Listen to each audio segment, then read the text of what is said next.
नमस्ते मित्रांनो, मी राहुल वायदंडे, एक फुल time trader आणि मेंटर आहे. डेली ॲनालिसिस व्हिडिओमध्ये मी परत एकदा तुमचं स्वागत करतो. सगळ्यात पहिल्यांदा आपण बघणार आहे की आज आपण कशा पद्धतीने ट्रेड प्लॅन केले. त्याच्यानंतर आपण बघणार आहे की उद्या मार्केटमध्ये कुठल्या लेवल्स महत्त्वाच्या ठरणार आहेत. ओके, चलो. आधी मी सगळ्यात पहिल्यांदा तुम्हाला सांगतो की न्यूयॉर्क सेशनला आपला जो ट्रेड झाला तो असा ट्रेड होता की जवळपास 10च मिनटात आपल्याला 250 पिप्स देऊन गेला आणि 15 मिनटात तो ट्रेड आपल्याला 360 पिप्स देऊन गेला. ओके, सिम्पल या ट्रेडच्या मागं सिम्पल लॉजिक होतं. ट्रेंड हा डाऊन साईडला होता. डाऊन साईडला ट्रेंड नंतरनं मार्केट एक साईडवेज झोन तयार केला आणि साईडवेज झोन तयार केल्यानंतरनं मी बरोबर ब्रेकआउटला अप साईडला ट्रेड प्लॅन केला. बरोबर इथून मुवमेंट आली आणि या ट्रेडमध्ये 360 पिप्स आपल्याला मिळालेले आहेत. हा ट्रेड लाईव्ह होता, सगळ्यांसमोर होता, माझ्या सगळ्या स्टुडंट्सने कॅप्चर केलेला आहे. त्याच्या आधी जर तुम्ही मॉर्निंग लाईव्ह स्ट्रीमला जर बघितलं तर 60 पिप्सचा एक ट्रेड प्लॅन केला. छोटासा स्कॅल्प होता, पण 60 पिप्स पण कमी नाही आहेत गाईज.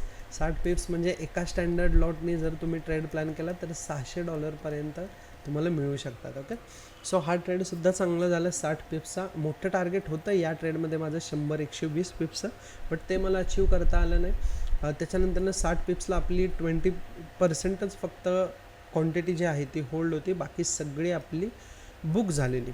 त्याच्या आधी रिअल वन्स क्लबला आपण एक लेवल शेअर केलेली, तिथून 300 पिप्सची मुवमेंट ही कंटिन्युअसली आलेली आहे. सो हे 3 ट्रेड प्लॅन झाले. पहिला ट्रेड 300 पिप्स, दुसरा ट्रेड 60 पिप्स आणि तिसरा ट्रेड 360 पिप्स. तुम्हीच ॲडिशन करा आणि लाईव्ह स्ट्रीमवरती आपण कशा पद्धतीने ट्रेड प्लॅन करतो हे तुम्हीच बघा. आज सोमवार होता, मंडे होता पहिला, आणि मंडेला आपण हा वीकची स्टार्टिंग एकदम जोरात केलेली आहे. ओके, चला आता आपण बघूया की उद्या मार्केटमध्ये कुठल्या लेवल्स आहेत ज्या चांगली मुवमेंट तुम्हाला देऊ शकतात.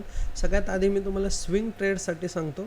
हे जेवढ्या ड्रॉइंग्स आपण केल्यात त्या सगळ्या रिमूव्ह करतो मी आधी, सो फ्रेश तुम्हाला सगळ्या गोष्टी समजतील आणि त्यानुसार तुम्ही प्लॅन कराल. ओके, बघा आता 4 आवर्सच्या स्ट्रक्चरमध्ये जर तुम्ही बघितलं तर एक मेजर रेजिस्टन्स जो आहे तो हा आहे 37 लेवल. 37 लेवल ही एक मेजर आहे. तिथून तुम्ही एव्हरी टाईम डाऊन साईडला ट्रेड प्लॅन करू शकता. ओके, जेव्हा या लेवलवरती मार्केट येईल 4437 तेव्हा तुम्ही एक स्विंग ट्रेड जवळपास 100 पिप्सचा SL लावून एक पहिलं टार्गेट तुम्हाला हे मिळू शकतं. बघा इथून मेजरमेंट करून मी तुम्हाला दाखवतो प्रॉपर. जर इथून तुम्ही पहिला ट्रेड प्लॅन केला तर पहिलं टार्गेट तुम्हाला 540 पिप्सचं हे मिळू शकतं. 100 पिप्सचं SL आणि टार्गेट हे तुम्हाला 540 पिप्सचं मिळणार आहे. सो 1:2 ऑलमोस्ट 6पर्यंत तुम्हाला या ट्रेडमध्ये टार्गेट घ्यायचं आहे, स्विंग ट्रेड जर तुम्ही करणार असाल तर. ओके, आणि आफ्टर हा जर ब्रेकआउट आला, समजा 100 पिप्सचा तुमचा SL हिट झाला या ट्रेडमध्ये, जर डाऊन साईडला तुम्ही ट्रेड प्लॅन केला आणि 100 पिप्सचा SL तुमचा हिट झाला तर पुलबॅकला तुम्ही याच लेवलला म्हणजे 4452, ओके 4452 इथं तुम्ही अप साईडला एक प्रॉपर ट्रेड प्लॅन करू शकता. इथं टार्गेट तुम्हाला हेवी मिळणार आहे. बघा 4452च्या ब्रेकआउट नंतरनं तुमच्या वरच्या ज्या लेवल आहेत त्या ॲक्टिव्ह होत आहेत. पहिली लेवल जी ॲक्टिव्ह होती ती ही आहे 4518, म्हणजे डायरेक्टली तुम्हाला 500+ पिप्स मिळतील. त्याच्यानंतरनं 4594 या दोन्ही लेवल्स तुमच्या ॲक्टिव्ह होत आहेत स्विंग ट्रेडिंगमध्ये. स्विंग ट्रेडिंग म्हणजे काय तर एखादा ट्रेड जास्त वेळेपर्यंत होल्ड करणे. ओके, आणि स्कॅल्पिंग करायची असेल तुम्हाला तर मी डेलीचे ट्रेड्स तुम्हाला सांगणारच आहे थोड्या वेळाने, पण त्याच्या आधी तुम्ही हे स्विंग ट्रेड्स व्यवस्थित जाणून घ्या. ओके, बाकी पुलबॅक आला तर तुम्ही बाईंग साईडला जाऊ नका. ही लेवल जर ब्रेक करत असेल तरच तुम्ही अप साईडला बघा, आणि इथून जेव्हा या लेवलला टॅप होईल तेव्हा डाऊन साईडला ट्रेड प्लॅन करा. अजून एक जी सेलिंग साईडची लेवल आहे ती ही आहे 4385. जेव्हा ब्रेक करेल तेव्हा तुम्हाला डाऊन साईडला स्विंग ट्रेड्स प्लॅन करायचे आहेत 700 पिप्ससाठी. ओके, सो परत एकदा मी तुम्हाला रिकॅप देतो. जर मार्केट 4437ला आलं तर तुम्हाला डाऊन साईडला ट्रेड शोधायचं आहे. स्विंग ट्रेड्स इथं आपण बघतोय. ओके, त्याचबरोबर मार्केट जर 4385चा ब्रेकआउट देत असेल डाऊन साईडला तर तुम्हाला डाऊन साईडला ट्रेड शोधायचं. अप साईडला जर तुम्हाला ट्रेड प्लॅन करायचं आहे तर 445 2च्या ब्रेकआउट नंतर तुम्हाला अपसाईडला ट्रेड प्लॅन करायचे. अदरवाईज जर तुम्ही इथे एखादा EMA लावला, ठीक आहे, इथे EMA जर लावला 4 आवर्सवरती, तर EMAला सुद्धा तुम्ही अपसाईडचा एखादा प्लॅन करू शकताय. ओके, EMAला अपसाईडचा प्लॅन स्विंग ट्रेड्समध्ये तुम्ही करू शकताय. चल, या आहेत आपल्या लेवल्स जिथून तुम्ही 4 आवर्समध्ये ट्रेड प्लॅन करू शकता. आता स्कॅल्पिंग म्हणजे इंट्राडे ट्रेडिंग जेव्हा आपण गोल्डमध्ये करतो त्या काही लेवल्स मी तुम्हाला क्लिअर आउट करायचा प्रयत्न करतो. सगळ्यात पहिल्यांदा तर हा एक रेजिस्टन्स बनला आहे, म्हणजे तो आहे 4405. ओके, या लेवलच्या खाली जर मार्केट आलं तर आपल्याला एक डाऊन साईडला स्कॅल्प करायचा आहे 4405. या लेवलचा खाली जर ब्रेकआउट आला तर इथून तुमचं पहिलं टार्गेट राहणार आहे 4384. डाऊन साईडला ट्रेड प्लॅन करायचा असेल तर. ओके, अप साईडला जर तुम्हाला प्लॅन करायचा असेल तर हा इथं एक मेजर रेजिस्टन्स होतं आहे. लगेच इन्स्टंट तुम्ही 4425च्या ब्रेकआउट नंतर अप साईडला ट्रेड्स प्लॅन केले तरी चालतील. 37 तुमचं पहिलं टार्गेट असणार आहे. 4337 हे तुमचं पहिलं 4437 हे तुमचं पहिलं टार्गेट असणार आहे. सेकंड टार्गेट तुमचं असणार आहे 4452. ओके, या दोन्ही टार्गेट्ससाठी तुम्हाला जायचं आहे. अजून तुम्हाला अपसाईडला जर ट्रेड प्लॅन करायचं असेल तर इथून तुम्ही एखादा पुलबॅक म्हणजे 4416पासून सुद्धा अपसाईडला ट्रेड प्लॅन करू शकता. परत एकदा रिकॅप जर तुम्हाला सांगायचा म्हणला तर 4452 हे आपलं टार्गेट अपसाईडचं शेवटचं टार्गेट राहणार आहे.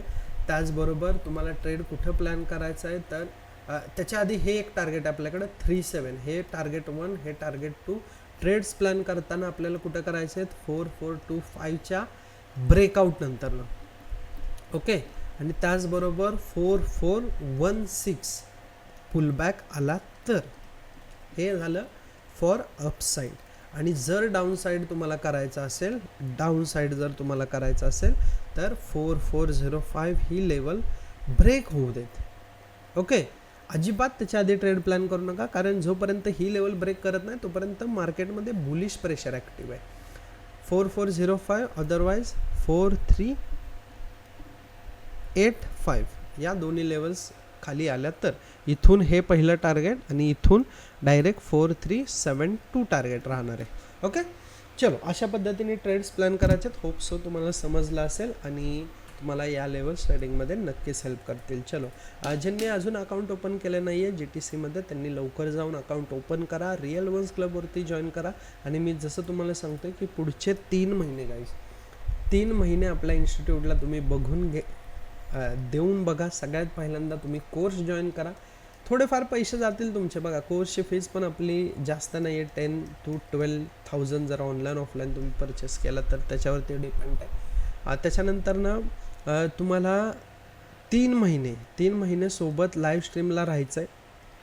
लाईव्ह स्ट्रीमला ज्यात तुम्हाला फॉलो करायचं आहे लाईव्ह स्ट्रीम्स मॉर्निंगची. ओके, सकाळी 7 वाजताची AM.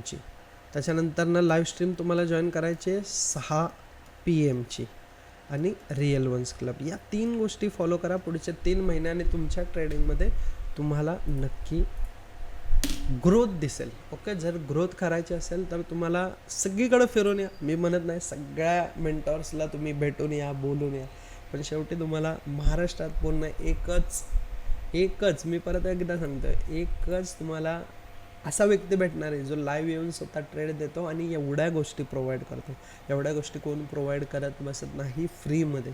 ओके, थोडासा विचार करा आणि योग्य निर्णय घ्या. चलो, thank you so much for watching guys. Bye bye bye.